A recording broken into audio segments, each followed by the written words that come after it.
A very good evening and a very warm welcome today on Nurture Life Talks. आज हमारी मेहमान हैं शीमा Uzair. She is a very inspiring education leader, director and principal of Greenfields International School, Rampur. काफ़ी strong academic background है इनका. Aligarh Muslim university से इन्होंने अपनी पढ़ाई पूरी करी है और 20 सालों से she is in the field of education and she has done a lot there. Under her visionary leadership, Greenfields has earned multiple awards for academic excellence and holistic development. लेकिन शीमा उजैर सिर्फ एक प्रिंसिपल नहीं है. She is a change maker and she's committed to compassionate teaching, emotional well-being and empowering students beyond the classroom. So thank you so much for joining us, Sheema, tonight.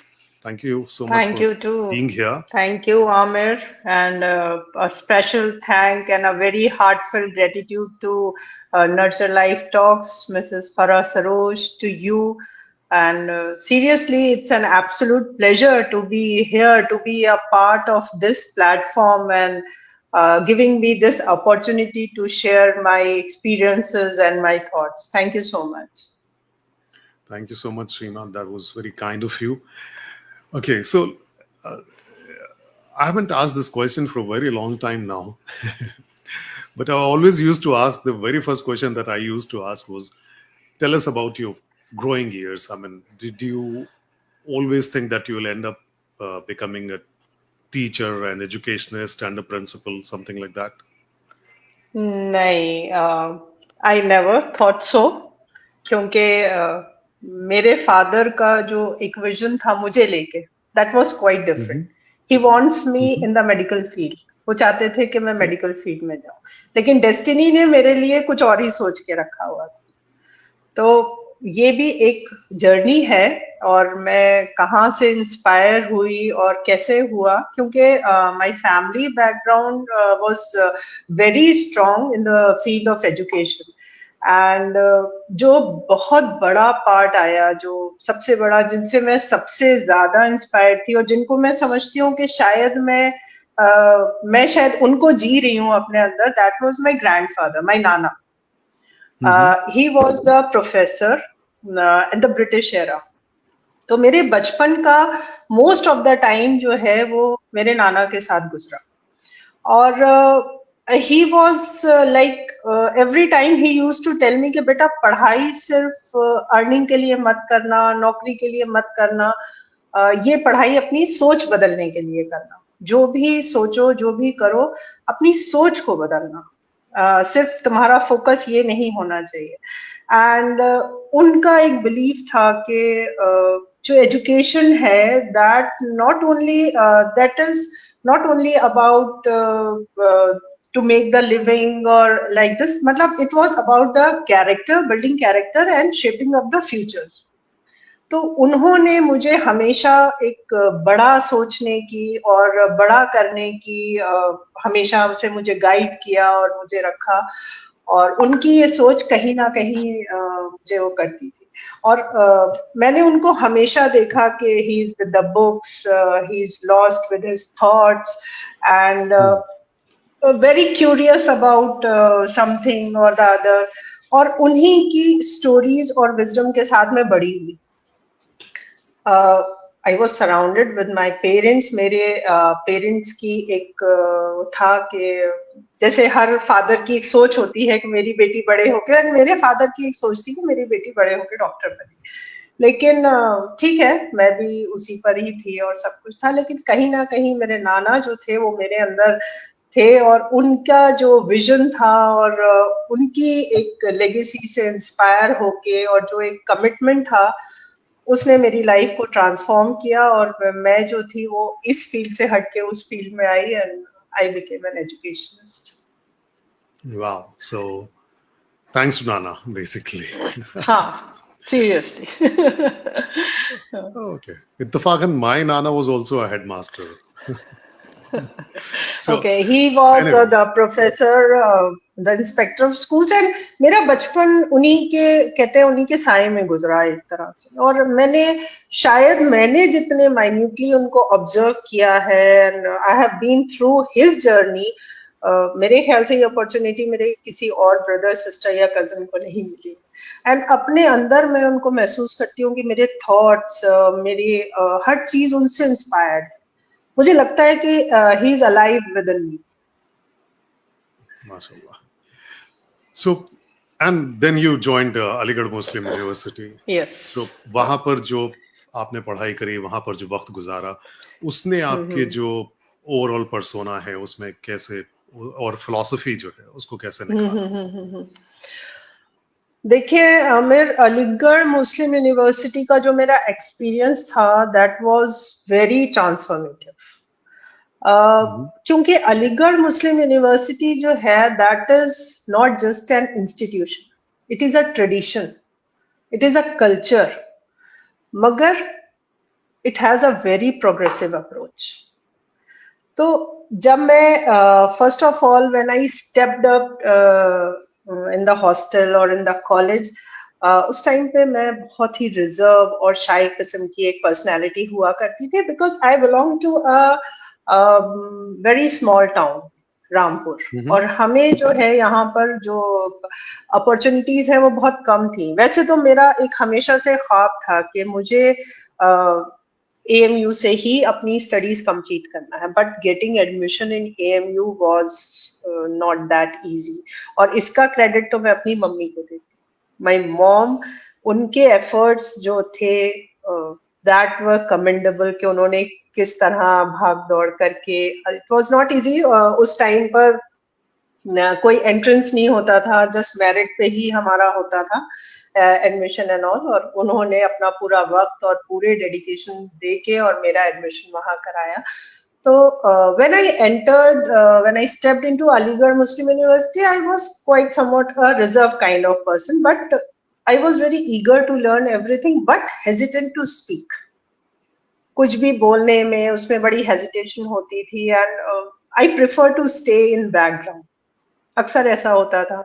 फिर starting में initially जब हम वहां जाते थे तो ragging भी होती थी उस जमाने में। अब तो रैगिंग बैन हो चुकी है, लेकिन बहुत ही हल्के अंदाज में और बहुत ही फनी टाइप की रैगिंग होती थी, लेकिन हमें उसमें भी डर लगता था। तो हम जाते थे, सब कुछ होता था कि बट क्या था ना कि I carried very typical mindset when I entered AMU। जैसा कि आपको पता है कि पहले का एक माइंडसेट होता था कि सिर्फ आपको मार्क्स पे फोकस करना है, आपको इंस्ट्रक्शंस को फॉलो करना है, आपको कोई रिस्क नहीं लेना है, बस बिल्कुल एक डायरेक्शन में आपका वो होना चाहिए और आप आगे बढ़ता जाइए। बट व्हेन आई एंटर्ड, जब मैं AMU में एंटर हुई तो उसकी एक अपनी अलग ही दुनिया है, एक अलग ही वर्ल्ड है वो जो है। वो प्लेस जो है that is filled with very diverse perspectives. हर कल्चर, हर जगह, हर डाइवर्सिटी के लोग आपको वहां मिलेंगे। डिफरेंट थॉट प्रोसेस है सबकी। क्लासरूम में एक चीज, एक हम किसी पर्सपेक्टिव से देख रहे हैं, दूसरा किसी पर्सपेक्टिव से देख रहा है। तो सब कुछ बहुत अलग हो गया था। एंड धीरे धीरे धीरे धीरे मेरा भी एक सोच बदलना शुरू हुई, मेरी पर्सनैलिटी में चेंजेस आना शुरू हुए। एक जो सर सैयद का विजन था AMU का, वो समझ में आना शुरू हुआ कि वो एजुकेशन को, he took the education beyond rote learning. उन्होंने रैशनल थिंकिंग को इंस्पायर किया, उन्होंने साइंटिफिक टेम्परामेंट और एक सेंस ऑफ सोशल रिस्पॉन्सिबिलिटी जो होती है वो चीज वहां नजर आती थी, वहां हर चीज में। और जो एक उनकी फिलॉसफी थी, तालीम से तरक्की, वो चीज वहां दिखती थी। मेरे जो प्रोफेसर्स थे वहां पर, वो सिर्फ सब्जेक्ट को पढ़ाते नहीं थे, वो हमें चैलेंज करते थे to think beyond the textbooks. They help us to discuss, to disagree with the things, to develop our own opinion. I was sometimes I was pushed to step out of my comfort zone. वो निकालने की कोशिश करते थे कि निकलो यहाँ से और do mistakes. They even ask us to do mistakes without any fear. तो धीरे धीरे मैंने खुद रियलाइज करना शुरू किया कि मेरी जो पर्सनालिटी है वो ट्रांसफॉर्म होना शुरू हो गई। मतलब एक शाय जो एक स्मॉल टाउन गर्ल से I entered in the Aligarh Muslim University and I realized कि I became more confident, more curious and more courageous. काफी चीजें मेरे अंदर, मेरे तब्दीलियां आई। मुझे गलती करने से डर लगना कम हो गया। I stopped fearing mistakes because I understood कि वो जो mistakes हैं they are part of our learning.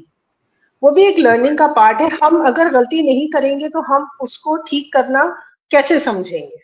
और अगर हम डर डर के बिल्कुल एक्सप्लोर ही नहीं करेंगे, अपने आइडियाज ही नहीं डालेंगे, सिर्फ इंस्ट्रक्शंस को ब्लाइंडली फॉलो करते जाएंगे, देन वो चीज हमारी, हमें एक अच्छे आगे लाइफ को दूसरे पर्सपेक्टिव से देखने में के लिए हमें नहीं हेल्प करेगी। और इसी चीज ने मुझे हेल्प किया कि finally when I stepped into the field of education, I knew what I have to do and I recreated my experience with my students. फिर मैंने जो ये एक्सपीरियंस वहां से गेन किया था, वो एक चीज को जो हमने पुराना जो एक तरीका होता था rote learning and classroom culture and all, हमने उसको कहीं डिफाई करना शुरू किया और हमने अपने स्टूडेंट्स के लिए स्पेस बनाना शुरू करी। तो वो चीज जो वहां से उस कल्चर को मैंने अपनाया और अपने अंदर जो मैंने इतनी चेंजेस देखी, वो उस चीज ने मुझे यहाँ हेल्प किया कि मैं अपने स्टूडेंट्स को उस तरह से फिर हेल्प करूं एंड उनको मैं ये बताऊं कि education is just not a chore, it's a journey and it's a very very playful and very nice, very colourful journey. तो हम एक डर और खौफ और सिर्फ मार्क्स सिक्योर करने वाली जर्नी जैसे हम लोगों ने बना दिया था, तो उस चीज को, उस माइंडसेट को चेंज करने में मुझे मेरी जो एएमयू की जर्नी थी उसने बहुत हेल्प किया। हाँ, हमें मेरे ख्याल से बहुत ज्यादातर तो खैर रोट लर्निंग ही होती थी। अब तो फिर भी थोड़ा चेंज हो गया है। When we were growing up, I think rote learning was the way to, you know, Exactly. get through things. Yeah. Things are changing, but thankfully things are a little bit changing. And good. Yes, you were saying something. नहीं, अब मैं ये कहती हूँ कि बहुत कुछ over the time काफी चीजें इवॉल्व हो गई, काफी चीजों में चेंजेस आ गई हैं, लर्निंग मेथड्स चेंज हो गए हैं। और लेकिन अभी भी मैं समझती हूँ कि जो हमारे स्मॉल टाउन्स हैं, यहाँ अभी बहुत जरूरत है लोगों को एजुकेट करने की और उनको बताने की कि जमाना बदल चुका है। So, आपके नेतृत्व में, under your guidance, green fields को काफी सारे रिकॉग्निशन मिले हैं. So, do you think this is what sets your school apart? Yes, of course. देखिए, when I took Greenfields as a school, as a principal, when I went over there, मैंने जब actually क्या था ना कि Greenfields जो है ये मेरा अकेले का विजन नहीं है, ये मैं और मेरे हस्बैंड, ये हमारा शेयर ड्रीम था। हमें लगता था कि इस जगह को, इस शहर रामपुर को एक ऐसे इंस्टीट्यूशन की जरूरत है जो कन्वेंशनल एजुकेशन के बियॉन्ड जाके सोचे। जो चिल्ड्रन जो है, जो बच्चे जो हैं, दे वहां पर they learn to think, to question and to grow as individuals. वो उस रोड लर्निंग से, जो एक कन्वेंशनल पैटर्न ऑफ टीचिंग है, उससे हटे। तो इस ड्रीम को वी नर्चर्ड टुगेदर और हम उसको साथ लेके चले और हम आगे बढ़े उस पे, और उसको रियलिटी बनाने में ऑब्वियसली हमें टाइम लगा। That was not an easy journey, हमने उसको धीरे धीरे किया। एंड यस, उसके बाद हमने एक अज़्म उठाया, या दिमाग में हमारे ये था कि we don't only prepare our children for exams, we prepare them for the world in front of them, जो उनके सामने पूरी पूरी दुनिया है, पूरी जिंदगी है, हम अपने बच्चों को उसके लिए प्रिपेयर करेंगे। हम सिर्फ उनको जो एक कॉमन माइंडसेट है कि बच्चों को सिर्फ एग्जाम्स के लिए प्रिपेयर करो so that they can secure good marks, they can get good results and they will get recognition in the society के वाह वाह, पेरेंट्स को भी कहीं एक सेटिस्फेक्शन मिलता है कि हाँ मेरे बच्चों ने बहुत अच्छा सिक्योर किया। बट ये नहीं, ये माइंडसेट नहीं होना है हमारा। कहीं ये था कि इस माइंडसेट को हमें चेंज करना है। हमने अपने स्कूल को एक टैगलाइन दी, एजुकेशन इज पावर। तो वो एजुकेशन इज पावर में जो एजुकेशन है that is not only related to academics, that is the holistic development of the kid. उसके लिए हमें इतनी मेहनत करनी पड़ी क्योंकि पहले तो पेरेंट्स को they didn't understand what is the meaning of holistic development. उनको समझ नहीं आता था कि what are we talking about, हम कहना क्या चाह रहे हैं। उनको सिर्फ वही समझ आता था। धीरे धीरे हमने उनके सेशंस किए, we started talking to them, उनको बताना शुरू किया कि देखिए बच्चों को उनकी पर्सनालिटी को डेवलप करना, उनको आगे आर्ट्स और लाइफ स्किल्स और कम्युनिकेशन स्किल्स में आगे बढ़ाना, ये भी एक पार्ट ऑफ एजुकेशन है and that is very important. डरते थे, आके सवाल करते थे कि मैम अगर इनमें बच्चे आ जाएंगे तो फिर उनकी पढ़ाई का क्या होगा, वो उसमें नहीं एक्सेल कर पाएंगे, उनकी पढ़ाई खत्म हो जाएगी, वो तो सिर्फ एक्टिविटीज में रह जाएंगे। नहीं, तो उनको वो चीज समझाना कि no it's not like that, ऐसा नहीं है। वो इनका उनका एक ओवरऑल डेवलपमेंट जो है जिसको हम बोल रहे हैं कि होलिस्टिक डेवलपमेंट, आप उसको समझो, उनकी पर्सनैलिटी निखर के आएगी। ठीक है, मैंने पर्सनली ये देखा है पहले, अब तो नहीं कह सकती, लेकिन हाँ कि जो बैक बेंचर्स हैं होते हैं वो सबसे ज्यादा लाइफ में एक्सेल करते हैं। ये मेरा अपना पर्सनल एक्सपीरियंस है। और जो ज्यादा किताबों में रहते हैं वो कहीं ना कहीं सिर्फ जो है वो फिर किताबों में ही रह जाते हैं। तो मेरा मानना ये है कि बच्चों को हर फील्ड में एक्सेल करना चाहिए। सबके अपने अपने फील्ड्स होते हैं, लाइक किसी का एकेडमिक्स बहुत स्ट्रांग है, कोई स्पोर्ट्स में बहुत स्ट्रांग है, कोई कम्युनिकेशंस में बहुत स्ट्रांग है, तो उनको उनमें एक्सेल कर देना चाहिए। हम हर बच्चे को ये सोचेंगे नहीं ये बच्चे हमारे सिर्फ जो है पढ़ाई में ही जाएंगे और अगर उनका परसेंटेज नहीं आ रहा है तो वो गलत है, तो दैट इज रॉन्ग। तो एजुकेशन जो है, एजुकेशन इज पावर का जो स्लोगन है वो दैट इज अ कमिटमेंट। वो हमने कमिटमेंट किया है कि हम उसको एक पावर की तरह ही यूज करेंगे। क्योंकि ये जो जनरेशन है, जनरेशन अल्फा जिसे बोला जाता है, जनरेशन अल्फा, इनके लिए जो वर्ड पावर है that is entirely different. Generation alpha जो है ये growing up in the world that is digital, that is fast paced and constantly connected. ये इतनी जल्दी डायरेक्टली ये जो है स्मार्टफोन्स और स्मार्ट क्लास और एआई के जमाने में पैदा हुए हैं ये बच्चे। हम उनको जो है ग्रीन फील्ड्स में we recognise early on that कि इन बच्चों के जो चैलेंजेस हैं और ये जो इनकी क्यूरियोसिटीज हैं ये एंडलेस है।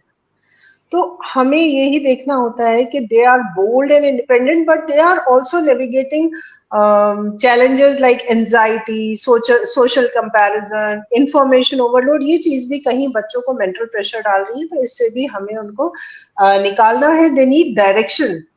एक्चुअली क्या है कि उनको एक डायरेक्शन चाहिए कि हमें किस डायरेक्शन में आगे निकलना है। सो we don't just focus on teaching subjects, we focus on building their skills।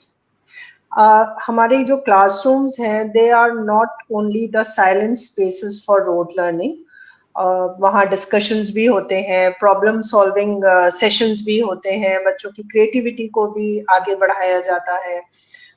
Weather science experiments हो, स्टोरी टेलिंग सेशंस हो, कोडिंग वर्कशॉप्स हो, ग्रुप प्रोजेक्ट्स हो, या कुछ भी बच्चे जो try to learn and think and to question and to create। And beyond this academics we also focus on the life skills। हम life skills पे बहुत focus करते हैं। Our students they excel in taekwondo, They won soccer championships and participated in cultural events. Not just because we train them to compete, but because we teach them the team discipline, we teach them the teamwork, we teach them the resilience. We prepare them as confident speakers, empathetic friends, and responsible digital citizens. क्योंकि हम ये believe करते हैं कि हर बच्चे का के अंदर एक टैलेंट है जो कि डिस्कवर होने के लिए वेट कर रहा है. That talent is waiting to be discovered.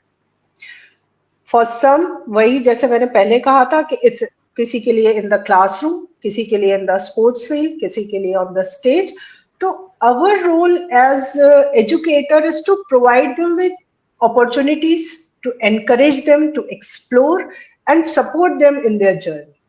Whether they are perfecting their kicks in taekwondo, strategizing in a soccer match, or standing on stage just speaking their heart out. So beyond all this, green field is a place where children are just not taught, they are empowered, and that is the true source of success. So there you actually unpacked quite a few things.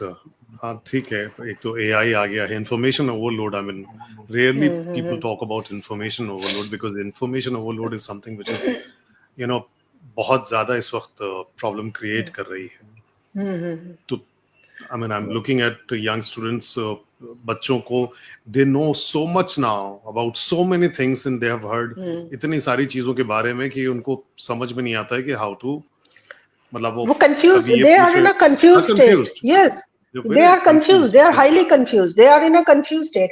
And the problem is what we are experiencing, the parents, they are not that much onto the technology or that digital world, but the kids जो आजकल की generation है, they are on, तो उनके questions को proper answer करने वाला कोई होना चाहिए जो उनकी इस क्यूरियोसिटी को थोड़ा सा लेवल डाउन कर सके. वो चीज नहीं हो रही है, जिसकी वजह से ये जनरेशन इज हाईली कंफ्यूज्ड.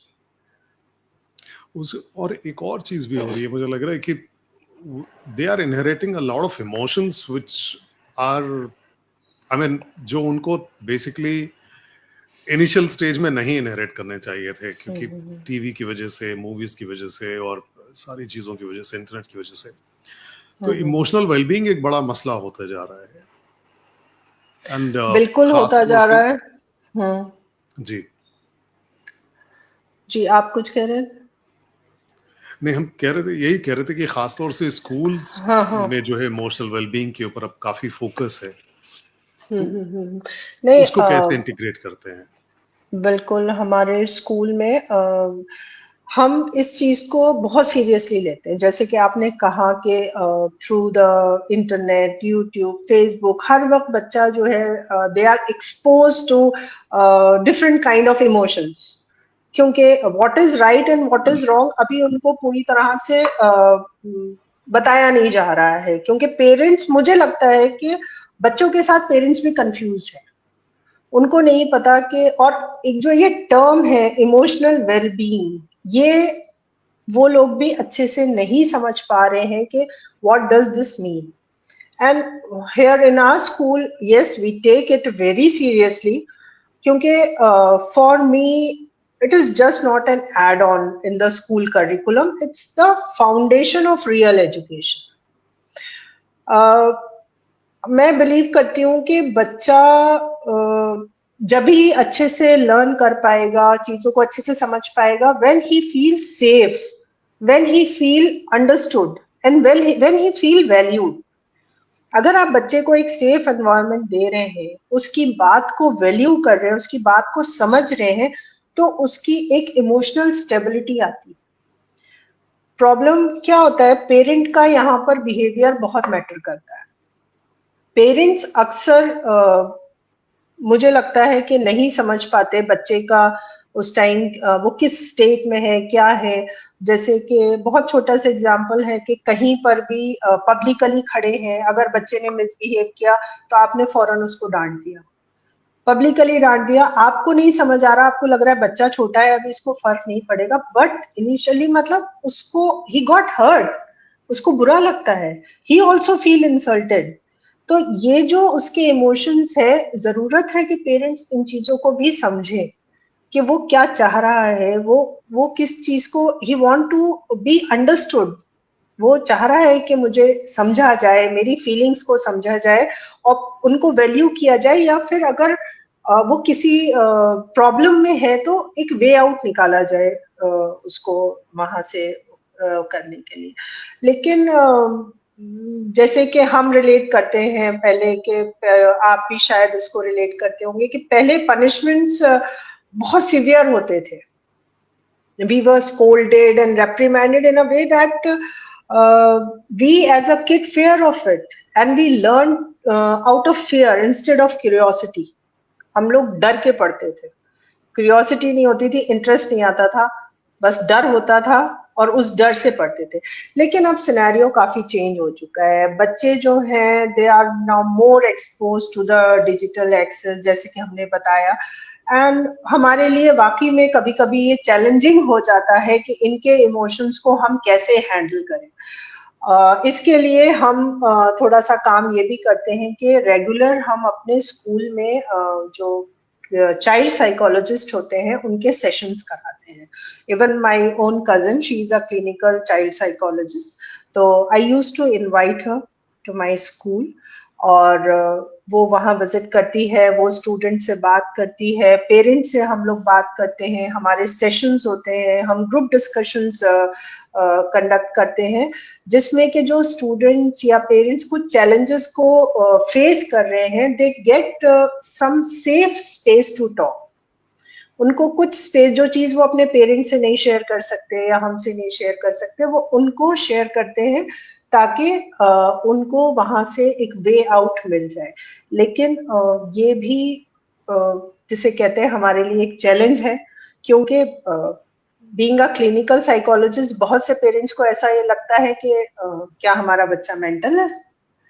यहाँ बच्चे के आपके जो इमोशंस हैं या उसके जो प्रॉब्लम्स हैं या जो कुछ वो इमोशनली कुछ डिस्टर्ब है, वो जो चीज फील कर रहा है, वो एक क्लिनिकल साइकोलॉजिस्ट बहुत अच्छे से समझ सकता है। एंड इट डजंट मीन्स कि आपका बच्चा कुछ मेंटल प्रॉब्लम से गुजर रहा है।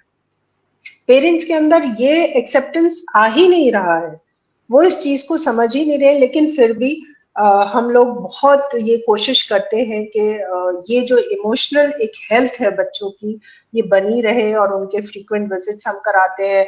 बिफोर एग्जामिनेशन हम काफी सेशंस उनके लेते हैं, जिससे हम उनको कोशिश करते हैं कि ये बच्चे स्ट्रेस फ्री हो जाए, और अब पूरी अपनी सपोर्ट हम उनको देते हैं। एंड बहुत सा वक्त ऐसा भी होता है कि before the exam we ask them to just close their eyes and take a deep breath and just think you are writing very good answers and you are doing very good। तो वो चीज उनके अंदर एक confidence पैदा कर देती है, तो एक खौफ, एक डर वो लेके बैठते हैं, उस चीज को वो कहीं निकालने में मदद करती है। तो वो इफेक्टिव थिंग्स कुछ कुछ हम जो है करते हैं। बहुत सी माइंडफुल टेक्निक्स लाते हैं, काफी कुछ पॉजिटिव विजुअलाइज उनको कराने की कोशिश करते हैं कि जो इनकी जो एक इमोशनल हेल्थ है वो बनी रहे। फिर भी कुछ चीजें तो फिर भी बहुत चैलेंजिंग होती होंगी हैंडल करना। जो स्पेशली जो हमारा सिटी है रामपुर, जैसे कि मैंने आपको बताया, पेरेंट्स अभी इसके लिए हमें जरूरत है अपने पेरेंट्स को एजुकेट करने की। देखिए बहुत बड़ा डिफरेंस है एक मेट्रो सिटी की जो थिंकिंग होती है और एक जो स्मॉल टाउन की जो थिंकिंग होती है। यहाँ इसमें बहुत डिफरेंस होता है। तो पेरेंट्स जो होते हैं हमारे, उनका पर्सपेक्टिव चेंज करना, उनको लाना, क्योंकि देखिए इमोशनली बच्चे जब इनसिक्योर फील करते हैं या बच्चे उनको लगता है, तो फर्स्ट उनका हाइड आउट क्या होता है, उनके पेरेंट्स। लेकिन सेकेंडली हम आते हैं। एक इंसिडेंट है मेरे अपने ही स्कूल का। The girl was in class upper kindergarten, she was in KG2 and she was quiet from some time. बहुत खामोश थी, बहुत थी, कुछ खुल नहीं रहा था, and she was very attached to me. यहाँ मैं एक गैप के बारे में आपको थोड़ा सा ध्यान दिलाना चाहूंगी कि पेरेंट और बच्चे के बीच में वो गैप नहीं होना चाहिए। तो वो अपनी मदर से she was not very close to.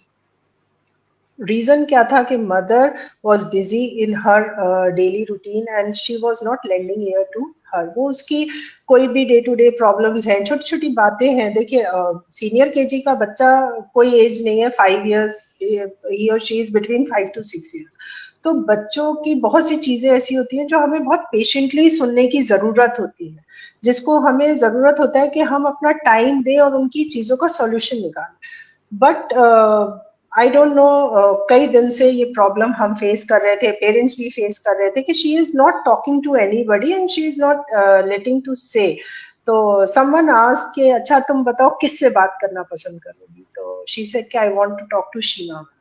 Then she came up to me and मैंने बहुत प्यार से उससे बोला कि बेटा बताओ क्या बात है, why are you so quiet. बहुत इरिटेबल हो रही थी, किसी से बात नहीं कर रही।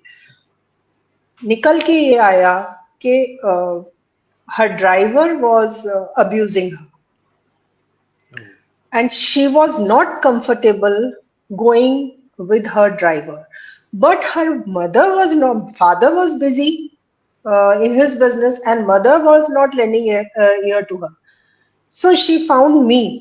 तो मैं पेरेंट से ये कहना चाहती हूँ कि वो कनेक्शन आप लोग बनाइए ना अपने बच्चों से, कि बच्चा आपसे बात करे। बच्चा मुझसे क्यों बात कर रहा है आके, मैं तो सेकेंडरी हूँ, फर्स्ट तो मदर है ना। तो वो बच्चा आपसे बात करे, वो इतना कंफर्टेबल है, उसको वो कंफर्ट जोन दीजिए, उसकी बात को सुनने के लिए वक्त दीजिए। तो ऐसे कई चैलेंजिंग केसेस हमारे सामने आते हैं, फिर हम पेरेंट्स की काउंसलिंग करते हैं कि प्लीज अपने बिजी स्केड्यूल से थोड़ा सा टाइम निकालिए, बच्चे को टाइम दीजिए, उसकी भी सुनिए कि वो क्या कहना चाह रहा है।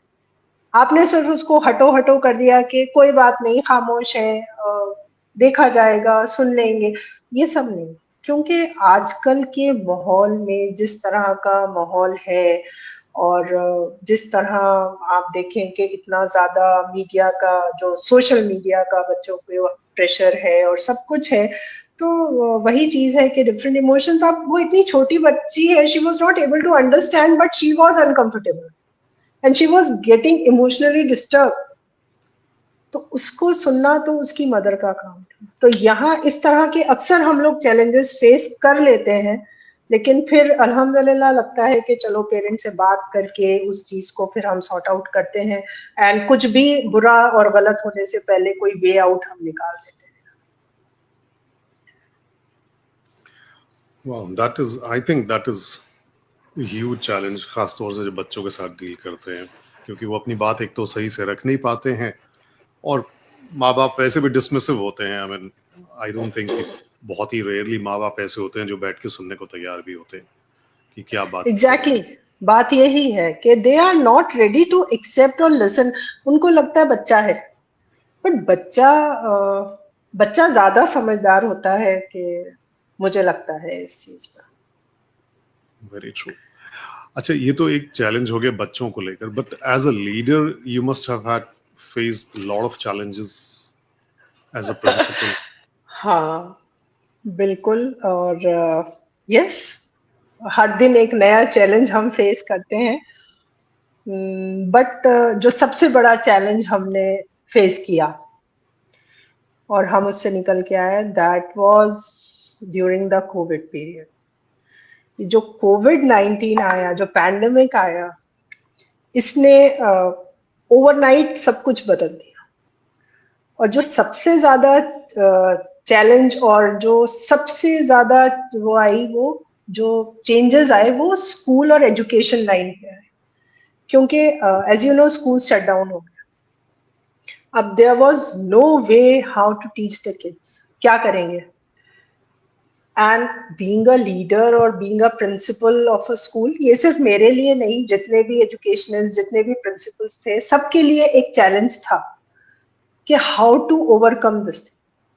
तो फिर एक वे आउट निकला कि through the online classes. But online classes भी they were also the big challenge. Overnight everything changed. school closed, students were confined to their homes, and there was fear everywhere.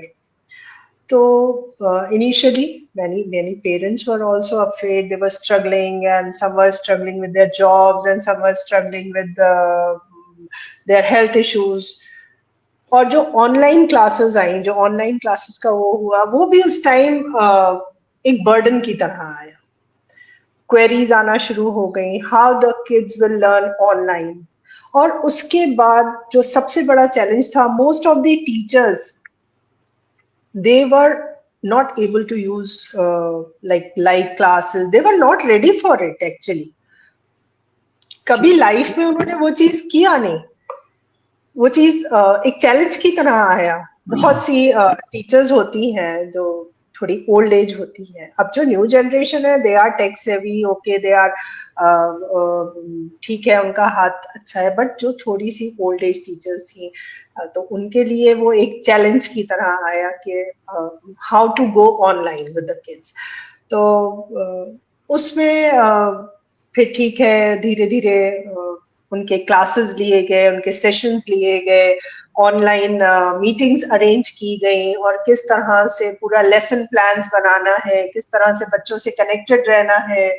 और ये एक बहुत बड़ा challenge as a team leader और as a principal जो pandemic के time पे आया, वो हमारे लिए बहुत बड़ा चैलेंज था. लेकिन thankfully we keep on going, और पेरेंट्स को भी हमने थोड़ा सा इसमें एजुकेट किया कि how to use this technology and how to go online, और किस तरह से बच्चों को आपको एजुकेट करना है. तो ठीक है, चलेगा. Yes, that is something which we forget. अभी भूल जाते हैं. 4 साल ही गुजरे हैं. लेकिन for the 2000 for the education line specially it was a big challenge. और उसका एक बहुत बड़ा सेटबैक भी आया है.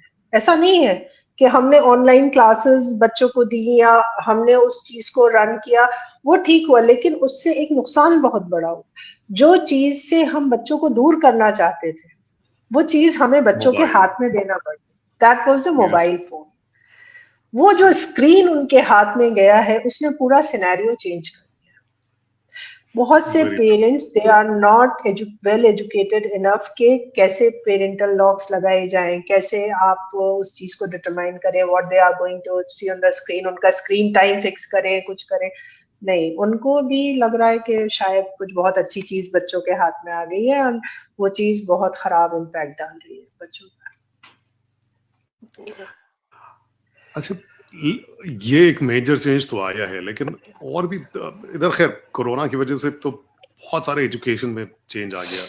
अभी तो कुछ ज्यादा इवॉल्व कर गए हैं. I mean still what do you think is biggest changes that you have seen apart from corona जो एजुकेशन सिस्टम में आए हैं?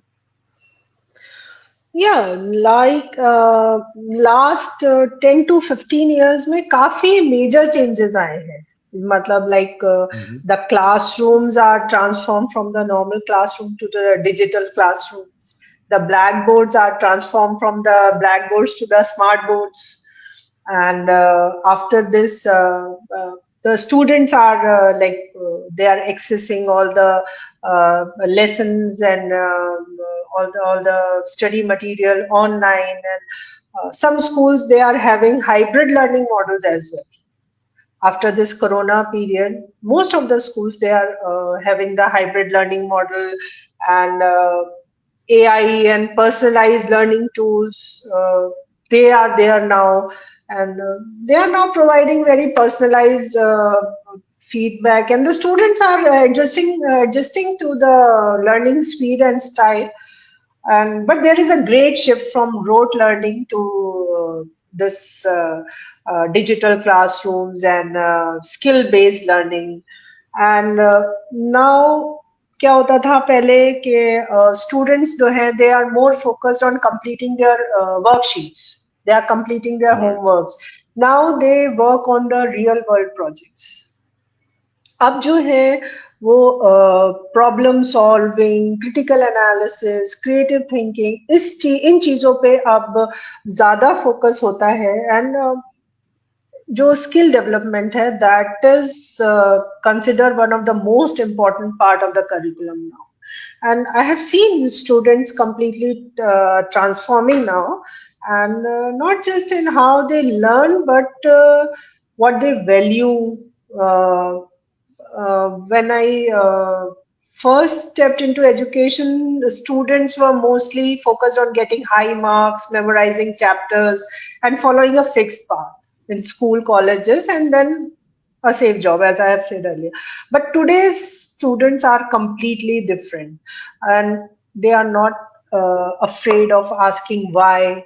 They challenge what they are taught, and now they are hungry for their experiences, and they value skills more than just the certificates. And not in just my school, but even at home.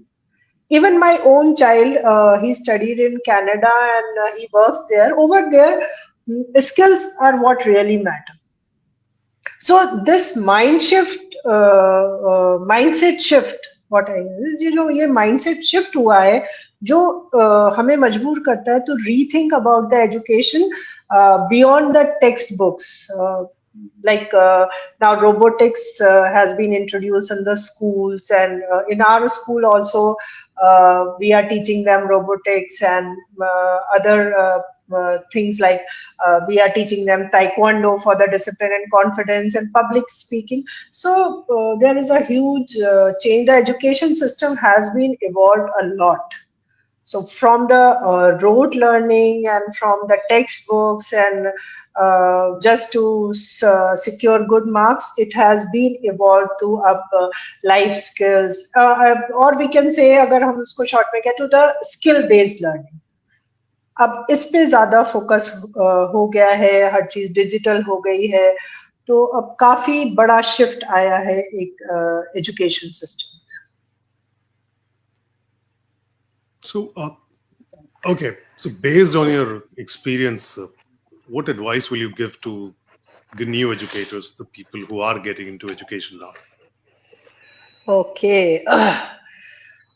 So my advice to the aspiring educators and school leaders is to bridge the gap between the classroom and the real world. एक जो classroom और real world के बीच में एक gap है, वो उसको हमें खत्म करना पड़ेगा. एंड स्पेशली जो स्मॉलर टाउन्स है यहाँ पर, बिकॉज यहाँ जो बच्चे हैं, they often grow up in a sheltered environment. They are protected by their parents, unaware of the challenges beyond their textbook. Textbook के चैलेंजेस में they are very well aware, ये सम सॉल्व नहीं हो रहा है, ये क्वेश्चन का answer नहीं हो रहा है, but beyond it there is a real world जहाँ के चैलेंजेस उनको फेस करना है. सो वो जो एक गैप है between the classroom and the real world, वो उसको हमें कहीं खत्म करना पड़ेगा. This is my advice to the educators and school leaders, to create a environment in your school that must bring the real world into the classroom. This means not just teaching them the theories, but showing students how those therapies apply in life.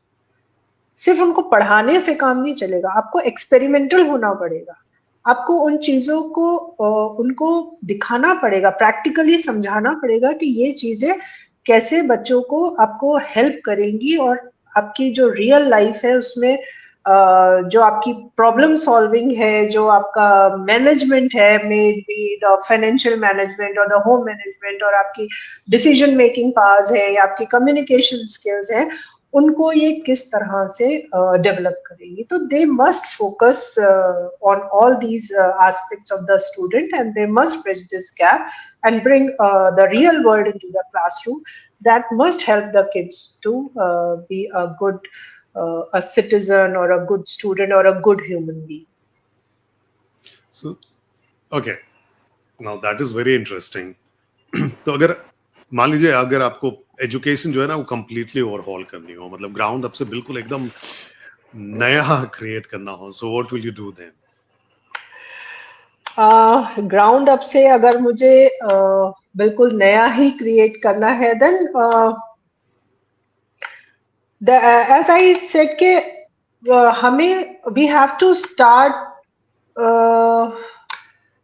Like we have to start from the beginning. मतलब वही same चीज मैं repeat करूंगी कि बच्चों के holistic development पे हमें ध्यान देना पड़ेगा.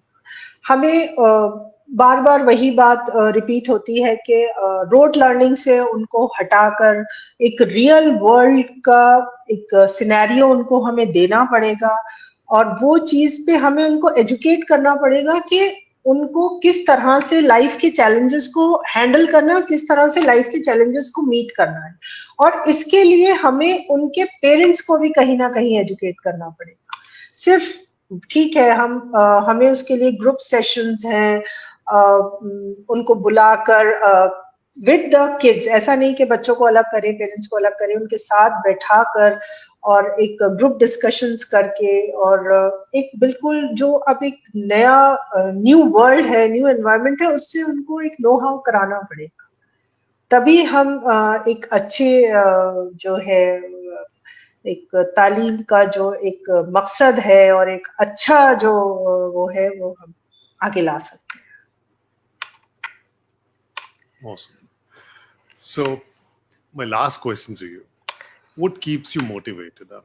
हर रोज ये चीजें करना और इन सारी चीजों पर ध्यान देना. और एक दूसरी चीज ये भी है कि अभी थोड़ी देर पहले आप सक्सेस की बात कर रहे थे, आप अचीवमेंट की बात कर रहे थे. So normally we have been told, okay, that you earn this much, I mean not this much money, but you earn money, you are successful if you've got a title associated with you, that is success, this is success. I mean there are so many definitions around success. What does success to you mean as an educator? As an educator, for me the success is the success of my student. Mm-hmm. What you ask me ke, what drives you every day to keep doing? What drives me every single day is the incredible journey of my students. When I see them grow, I see them overcoming the challenges and achieve great things in life. That is the biggest success in my life. That is my success. वो मेरी success है कि मैंने अपने बच्चों को इस काबिल बना दिया कि आप जो है लाइफ के चैलेंजेस को मीट करें, आप उनको ओवरकम करें, and you achieve great things in your life. And success is not just about marks और ट्रॉफीज और certificate. It's about nurturing the young minds to make them become confident and independent and compassionate individuals. And the individuals, those who are ready to make a positive impact in their careers, their families and their communities. एक छोटा सा example quote करूंगी. अभी one of my student, she is when my school was not up till this higher secondary, it was in the very initial stage, it was till class 5 only. So one of my student, she passed out class 5 and she got admitted in another school at that time, but now she passed class 10th with 99.6% marks, and she is a district topper, rank 1 right now. I want to mention her name also, Jasmine Kaur. So she left the school years behind, मतलब बहुत साल पहले छोड़ चुकी थी जब मेरा school सिर्फ क्लास 5 तक हुआ करता था. And yesterday I got a call from her mother, and that Jasmine Kaur and her mother, they were thanking me कि you was her first mentor and you designed her foundation, you made her base. आपने उसकी नींव रखी थी, आपने उसको यहाँ इतना वो किया कि आज वो इस मकाम पर पहुंची. तो that was the success for me. I was so overwhelmed with their response, and I started saying thank you so much, you recognized my efforts, and that was a big thing. वो एक बहुत बड़ी चीज थी मेरे लिए कि एक बच्ची जो मेरे यहाँ से क्लास 5 करके अब से 5 साल पहले जा चुकी है, she gave, and she is a district topper and with rank 1, and she gave me a call कि I'm so thankful to you कि मेरी फाउंडेशन आपके पास रखी गई and आपने मेरा बेस बनाया. and it was like yes, today I got my trophy, मुझे मेरा वो मिल गया, and that was really overwhelming. तो ये है मेरी success as an educator, as a team leader, as a mentor. हमारी जो success होती है, that is defined in this way. हम इसको अपनी success मानते हैं. Beautifully said, actually. Very beautifully said. Thank you, Shima. Thank you for taking out time. And it was lovely talking to you. Thank I you think so much. whatever you said, अगर उसका 60% भी implement हो जाए, तो that will change a lot. बिल्कुल That will बिल्कुल, create a lot लेकिन of जाने से difference. पहले मैं कुछ शेयर करना चाहती हूँ. एक छोटी बिल्कुल, सी बिल्कुल, बात है. बिल्कुल. It's your मेरी space. अम्मी जो थी, अल्लाह पाक उनकी मग़फ़िरत करे, अब वो नहीं है. मेरी अम्मी जो थी वो हमेशा मेरे लिए एक शेर पढ़ती थी, and she hmm, always used to say कि तू शाहीन है, परवाज़ है काम तेरा. तू शाहीन है, परवाज़ है काम तेरा, तेरे आगे आसमां और भी है.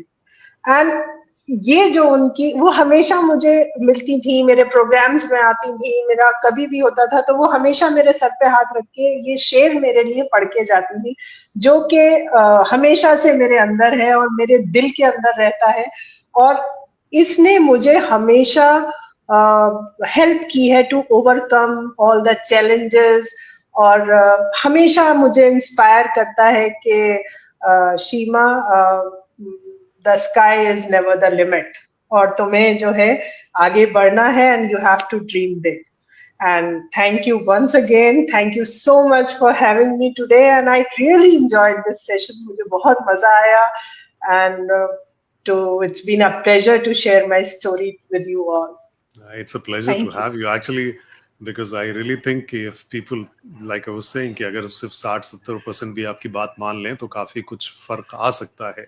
I Because hope so. ये बहुत चीजें बदल चुकी हैं, and it's really required कि we know things practically rather than knowing them academically, I mean, verbally.